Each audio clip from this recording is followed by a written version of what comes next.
નમસ્તે, જય શ્રી કૃષ્ણ. આજે આપણે નવો પાઠ બાનો વાડો. પાઠનું નામ શું છે? બાનો વાડો. આપણે જોઈએ છીએ કે ગામડાઓમાં હજુ પણ વાડાઓ બનાવવામાં આવે છે, જેમાં અનેક શાકભાજી હોય છે, ફળના જે વૃક્ષો હોય એને રોપવામાં આવે છે, અને ઘરમાં જે જીવન જરૂરિયાતની જે શાકભાજીની વસ્તુઓ જોઈતી હોય તે રોપવામાં આવે છે, એટલે એનો ઉછેર કરવામાં આવે છે અને ફરતે વાડ કરવામાં આવે છે. એને શું કહેવામાં આવે છે? વાડો. એટલે કે જ્યારે જરૂર પડે ત્યારે લઈ શકે. અને સાથે ફૂલ છોડ પણ હોય છે કે જ્યારે ફૂલોની જરૂર પડે તો પોતાના ઘરેથી જ મળી રહે. હજુ પણ આપણને ગામડામાં આ વાડાઓ જોવા મળે છે. તો કોણે વાડો બનાવ્યો છે? તો બાએ. એના જે લેખક છે પ્રવીણ દરજી, અને એનો પ્રકાર છે નિબંધ. કે લેખકે એમ કે પોતાને જે બા છે એમ કે તેના જે જીવનમાં એમ કે પ્રકૃતિ પ્રેમ, કે પ્રકૃતિ સાથે કેટલો પ્રેમ હતો અને એની સાથે કેવી રીતે જોડાયેલા હતા એની વાત કરી છે. તો આજે આપણે આ બાનો વાડો પાઠ જોઈશું. પ્રવીણ સનીલાલ દરજીનો જન્મ પંચમહાલ જિલ્લાના ગોધરા તાલુકાના મહેલોલ ગામમાં થયો હતો.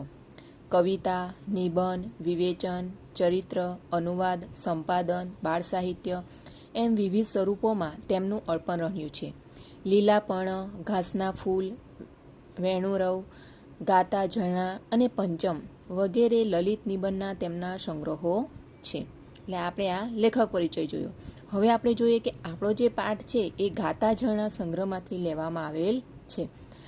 આ લલિત નિબંધમાં, એટલે એનો પ્રકાર કયો છે? લલિત નિબંધ. તેમણે બાનું સુરેખ ચિત્ર અંકિત કર્યું છે કે બા જે છે એનું જે આખું વાસ્તવિક જીવન છે, એનો જે પહેરવેશ છે, કેવું જીવન જીવે છે એનું પણ એમ કે અહીંયા વર્ણન કરવામાં આવેલું છે.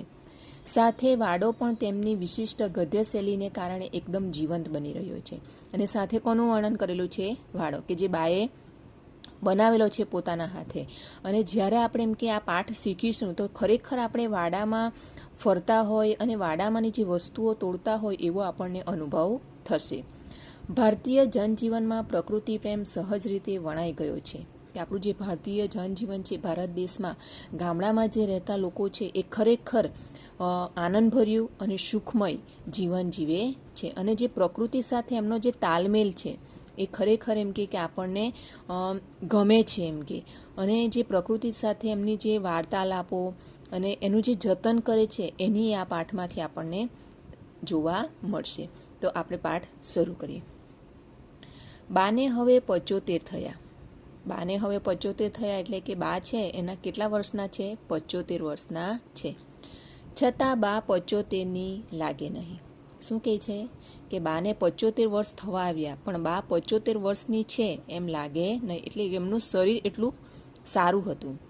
અને બા એમ સ્વીકારે પણ નહીં.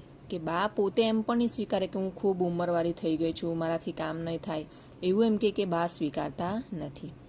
બા જીવી છે જ એવું કે ઉંમર કે નિરાશાને નજીક ઢંઢૂકવા જ ન દે. શું કહે છે?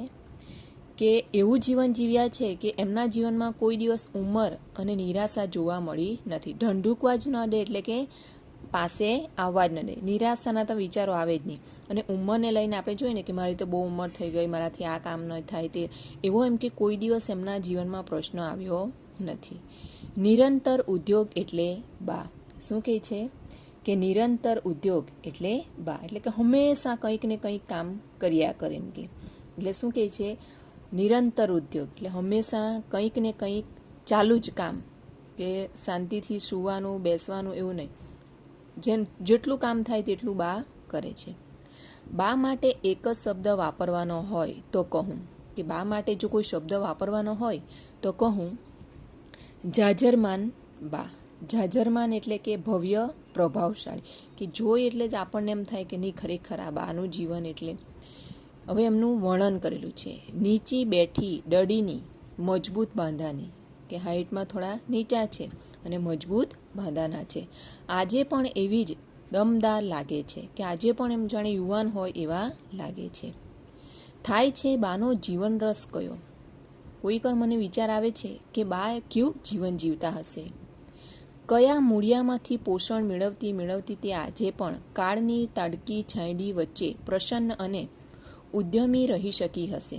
લેખકને ઘણીવાર વિચાર આવે કે એવો તેમ કે કયું પોષણ કે શું ખાતા હશે કે આજે પણ એમ કે કાળની એટલે કે સમયની તડકી છાંયડી એટલે કે સુખ દુઃખ, તડકી છાંયડી એટલે કે સુખ દુઃખની વચ્ચે પણ એમ પ્રસન્ન અને ઉદ્યમી એટલે કે પરિશ્રમ કરવું, કામ કરવું રહી શકી હશે કે હંમેશા સુખ દુઃખની વચ્ચે પણ પ્રસન્ન રહી અને કામ કરતા રહે છે. દસકા પૂર્વે બાપુજીનું અવસાન થતાં એટલે કે 10 વર્ષ પહેલાં બાપુજીનું અવસાન થતાં અમારા જીવનગળનો તોતિંગ મોભ તૂટી પડ્યો હતો. શું કહે છે કે અમારા તોતિંગ મોભ એટલે કે મજબૂત આધાર, ઘરની મુખ્ય વ્યક્તિ. આપણે જોઈએ છે ને ગામડામાં તો એક જ વ્યક્તિ કમાતા હોય અને તે પણ ખેતી કરતા હોય, ક્યાં તો આજુબાજુમાં કોઈક નાના ઉદ્યોગ ચાલતા હોય એમાં કામ કરવા માટે જતા હોય છે. તો શું કહે છે કે 10 વર્ષ પહેલાં બાપુજીનું અવસાન થતાં અમારા ઘરનો જે જીવનનો આધાર છે એમ કે તે તૂટી પડ્યો. હું ધારતો હતો કે હવે બા ભાંગી પડવાની. શું વિચાર છે લેખક કે હવે બા એમ કે નિરાશ થઈ જશે. અને આપણે જોઈએ ને કે આપણા ઘરમાં જે મુખ્ય વ્યક્તિ હોય એનું અવસાન થાય તો ઘણા બધા લોકો એમ નિરાશ થઈ જાય અને જીવન જીવવાની આશા રહેતી નથી. 5 વર્ષ માંડ, શું કહે છે 5 વર્ષ જાય છે, કદાચ જીવે તો પણ અંદરથી તૂટી ગઈ હશે. લેખક શું વિચારે છે કે વધારે જીવશે બા તો ખાલી 5 વર્ષ, અને જીવે તો પણ એમ કે નિરાશ એકદમ અંદરથી તૂટી ગયેલા હશે. સૂકા ઘાસની પત્તીની જેમ આમ તેમ ફંગોળાતી રહેશે. આપણે જોઈએ છે ને ઘાસ સૂકું થઈ ગયું હોય તો જેમ પવન આવે એ બાજુ એ પત્તા આમ તેમ હલે છે. એટલે શું કહે છે કે આ બાજુ તે બાજુ વિચારોમાં વગોળાયા કરશે એમ પણ ના, એવું કશું બન્યું નહીં. શું કહે છે લેખક કે મેં જે વિચાર્યું હતું કે બા 5 વર્ષ જીવશે અને નિરાશ થઈને જીવન જીવ્યા કરે, પણ એવું કંઈ બન્યું નહીં. બા સમયને જીરવી ગઈ. બા સમયને જીરવી ગઈ એટલે કે કપરો સમય સહન કરવો. સમયને જીરવી જવું એટલે કે જે કપરો મુસીબતનો સમય હતો એને સહન કરી ગયા અને જીતી ગયા. હૃદયના ભંડકિયામાં આંસુની બધી ખારાશ. શું કહે છે કે હૃદયના ભંડકિયામાં આંસુની બધી ખારાશ અને જખમોને ભરી દીધા. એટલે એનો કહેવાનો મતલબ એમ છે કે બધા દુઃખોને પચાવી ગયા, દુઃખ કોઈને કળાવા ન દીધું. શું કરે છે હૃદયના ભંડકિયામાં આંસુની બધી ખારાશ અને જખમોને ભરી દીધા. એટલે કે પોતે દુઃખને સહન કર્યું પણ કોઈને આગળ એને રજૂઆત કરી નહીં. પોતાના કામઠા વ્યક્તિત્વને અડપાવા દીધું નહીં, કે પોતાનું જે વ્યક્તિત્વ છે એને મજબૂત બનાવી રાખ્યું. પિતાજીની વાત નીકળતા સુખનો અતિરેક થતાં બાની આંખ ભીની થઈ જતી. આપણે જોઈએ છે ને કે આપણા ઘરમાં કોઈકનું મૃત્યુ થયું હોય અને એની વાત નીકળે તો આપણી આંખોમાં આંસુ આવી જાય છે. લેખક કહે છે કે કોઈક વાર એમ કે પિતાજીની વાત નીકળે અને જે સુખ આનંદમાં એમ કે જે દિવસો હોય ત્યારે બાપુજીની યાદ આવે ત્યારે માની આંખમાં એટલે કે બાની આંખ આંસુથી ભીની થઈ જતી. અવાજ ટરડાઈ જતો એટલે બોલાતું નહીં બરાબર. આપણે જોઈએ ને અંદરથી એમ આપણને દુઃખ થાય તો આપણાથી બરાબર અવાજ આપણો નીકળતો નથી. આ બધું તારા બાપા હોત અને નજરો ન જોતો હતો. શું કહે છે કે આજે આપણે સુખી જીવન જીવતા છે અને તારા બાપા જીવતા હોત તો કેટલા ખુશ થાત એમ કે કેટલા ખુશ થતા. દુખિયારો જીવ સુખ જોવા જ ન પામ્યો. કે મહેનત કરીને આપણને આટલા ઉપર લાવ્યા અને જ્યારે સુખ આવ્યું ત્યારે ભગવાન પાસે ગયા. કે દુખિયારો જીવ એમ કે સુખ જોવા જ ન પામ્યો. મને મુઈને શું કામ જીવાડી. શું કહે છે બા એ મને શું કામ જીવાડી, એના કરતાં મને લઈ લેતે અને બાપુજીને જીવતા રાખતે તો. બસ પછી બા ચૂપ થઈ જતી. બસ આટલું બોલતા અને પછી એકદમ ચૂપ થઈ જાય છે. થોડીક પળો પછી પાછી સ્વસ્થ વાદળ જેવું મન કરી દેતી. બા વીતી ગયેલા દિવસોના રસ્તે નિમિત્ત મળતા આવીને ઊભી તો રહે છે પણ ત્યાંથી ઝડપથી નીકળી પણ જાય છે. એટલે શું કહે છે કે જ્યારે એમ કે આવી બધી વાતો નીકળે છે એમ કે ત્યારે એમ કે એનું મન છે તે નિરાશ થઈ જાય છે અને એમ કે પાછી એમ કે એ મન જ્યારે નિરાશ થાય થોડો વાર નિરાશ રહે છે, પાછી એમ કે એ દુઃખભર્યા જે વિચારો છે એમાંથી બહાર નીકળી જાય છે અને એનું મનને ચોખ્ખું કરી દે છે અને પાછી જે આ જિંદગી જીવે છે એમાં એ પાછી પોતાના જીવનમાં આવી જાય છે. પણ ત્યાંથી ઝડપથી નીકળી પણ જાય છે કે એને નિરાશા તો આવે છે, યાદ તો આવે છે, પણ ત્યાંથી એ પાછી પોતાનું જે આજનું જીવન છે એમાં પરોવાઈ જાય છે. નિરંતર નવી કેડીની એની શોધ રહે છે કે હંમેશા કંઈક ને કંઈક નવું ને નવું શોધતી રહે છે. બા ક્ષણે ક્ષણનો પોતાની પાસે હિસાબ લે છે, કે એક એક ક્ષણનો એ પોતાની પાસે હિસાબ લે છે. ઉગડો પણ લે છે.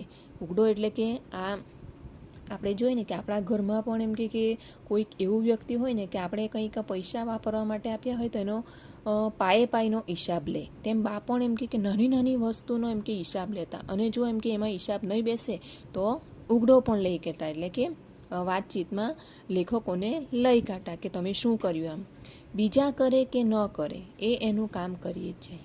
તે ઘરમાં કોઈ બીજું કામ કરે કે નહીં કરે, પણ એણે એનું કામ કરવું જ છે.